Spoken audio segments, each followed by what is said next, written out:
The city of Minneapolis is gearing up for major events this summer, unveiling its plan today to keep everyone safe. This comes at a time of intense friction between the City Council and Community Safety Commissioner Todd Barnett, who's in charge of overseeing the safety plan.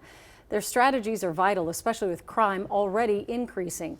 Data the city shared today shows from the start of this year until April 14th, homicides are up 57%, aggravated assaults up nearly 20%, and there's been a 2% increase in carjackings, all compared to the same time last year. Gordon Severson leads us off with a closer look at this year's safety plan. Gordon? Yeah, Minneapolis Police Chief Brian O'Hara says his officers are already preparing for a busy summer, setting the tone early with a stronger presence on the street. And he also talked about a new plan that would put more officers into troubled areas late at night when they are needed the most.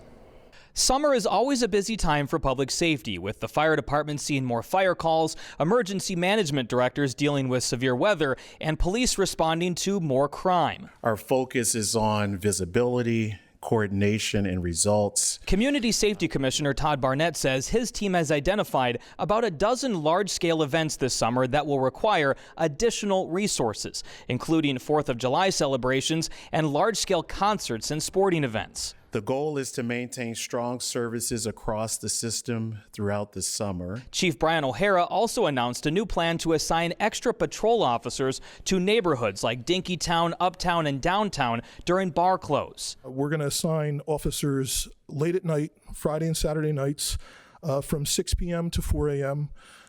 In the areas of the city where they're needed. These chief beats will be scheduled from June 5th through September 6th. And O'Hara says every non-patrol officer on his department, including investigators and leadership, will be required to pick at least one shift each week, and the shift will not count as overtime. So we're looking to staff about 30 people every weekend night on straight time.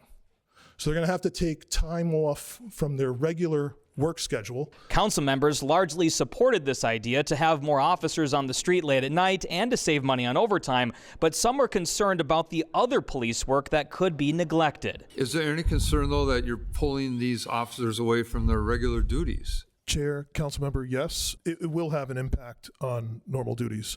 It helps motivate the officers who are working the street around the clock every single day, knowing that literally everybody else is going to participate in this. We're going to do the same job as the rest of them, and we have their back. I think that's helpful for them. Now, the chief also talked about car theft and how they typically see more cases during the summer months. He explained how some of his officers will be assigned to a car theft task force with Hennepin County in order to provide some extra resources for those investigations. All right. Thank you, Gordon.